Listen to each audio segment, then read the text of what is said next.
5-minute video. Hopefully you guys can hear me. So let me get closer to this. Um, all right. So Halloween is in a week, and without saying too much, I want to tell you guys that this is the time where people are, of course, dressing up and stuff like that. But we have to remember that this is the time where people are, kind of thinking about their loved ones that have passed and stuff like that.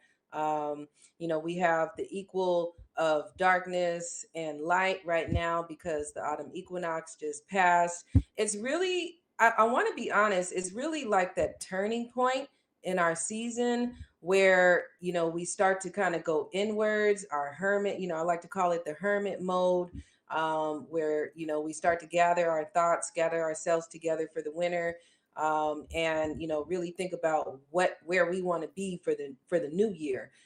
So I'm just on here rambling, talking. I haven't been on here for a while.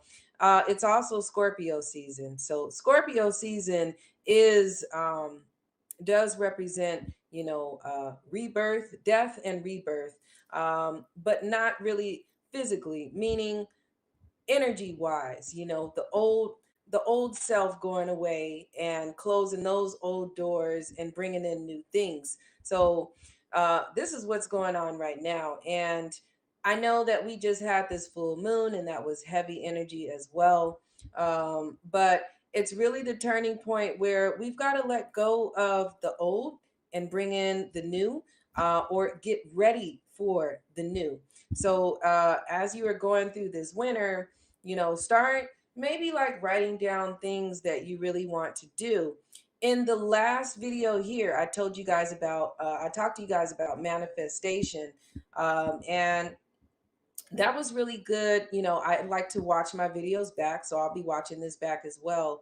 But that was really good for me to see going from there to where I am now, just a couple of weeks later. So, for instance, right now I am booking face to face parties out here in LA, where people could meet me face to face, sit down, and get a tarot reading or purchase metaphysical tools from me or metaphysical supplies.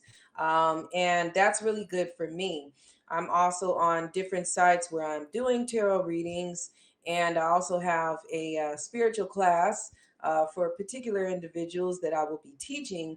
And there's just a lot of things going on. I really like to, focus on my goals and really see that happen in real time. I'm a very goal oriented gal. Okay. So, really, I just wanted to talk to you guys, just to kind of get you in the thought process of what are we doing here in October? With all of okay, so we had 10 months already of 2021, and we got like two more left, right? So now at this point, where are you in your life? Is there anything that you can change? Is there anything that you can release and let go of? Is there any, maybe shadow work that you need to do, inward thinking, things that are bothering you, or maybe just some goals that you haven't reached yet? Start putting those through. You know what I'm saying? Like, really start getting that going. Okay. And really, I think that's it. Um, I'm actually here with a lot of tools, and I don't want to do too much, but I want to tell you guys this. So Tibetan bowls, ringing Tibetan bowls are really, really good, especially around this time when the veil is thin. I'm just gonna say it, okay? The veil is thin. And the other thing about the veil being thin, for those of you that believe, not everybody has to believe. We're going through a dimensional shift, all right? And a lot of the metaphysical tools and products, even the ones that I sell and use, they're very helpful. But what is more helpful is understanding the need for change and just changing ourselves within ourselves. But I like to use Tibetan bowls because the sound vibration kind of changes the environment. When we talk about energy, right? Energy that we can't see, but we can feel. Tibetan bowls are very, very good to calm you down and just really bring your environment together when we're talking metaphysical here. So a couple other things, but I don't want to be too long-winded. I'm trying to think if there's anything else that I want to tell you guys. I do a lot of sage cleansing as well, clear my environment. Oh, perfect topic. Keeping your environment clean during the time where darkness is equal of light, okay, and the veil is thin.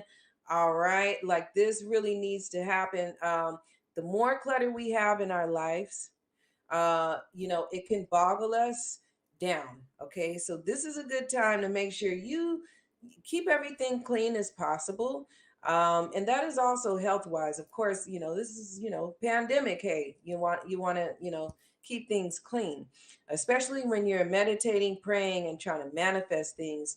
You want to have a clear vision of what you want to do in your life. And it's really hard to do that with a lot of clutter that can actually, kind of hinder our focus, right?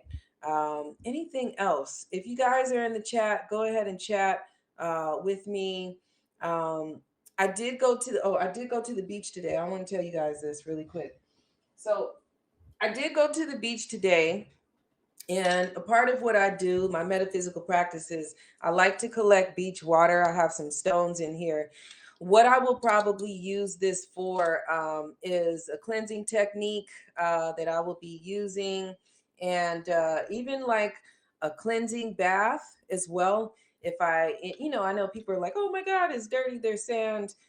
You can filter the sand out or whatever. But having the stones by me and having the water is very, very good, especially in my city life where, I'm not always in nature. Okay. And I have to go drive somewhere. It's not like the forest is in my backyard. Um, this is a good way of connecting with the energies that we need to connect with. Also, when you think about, this type of water is like a cleansing water, is very salty. Salt is cleansing and purifying. For those that are water signs, like we're in Scorpio season, staying close to water is really good. Water meditation is really good to calm your nerves. And the reason I say that is because, well, when we think about Scorpio season, it's in the eighth house, all right? And this is also, reincarnation and infinity, going through the cycles of life all the time. And sometimes that could be intense. Okay. So you want to make sure you stay near water if you are a water sign. So that is about it. The moon is like, I think, 91%. So we still have that Aries feel. But the moon is actually in Gemini today. So for the people, a lot of my clients went through a lot on the full moon. I got tons of calls. I did, a few readings here and there, and people were caught up in their emotions.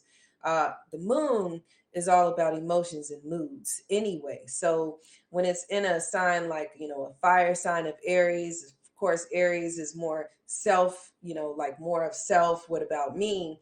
That really came to a head for a lot of people. So as the moon starts to travel throughout the zodiac signs, we may be feeling a little better in a couple of days. All right. So other than that, that's about it. I think that's about it. I'm going to watch this back. I do like to keep crystals. This is obsidian. This is really good for absorbing negativity and repelling it back out.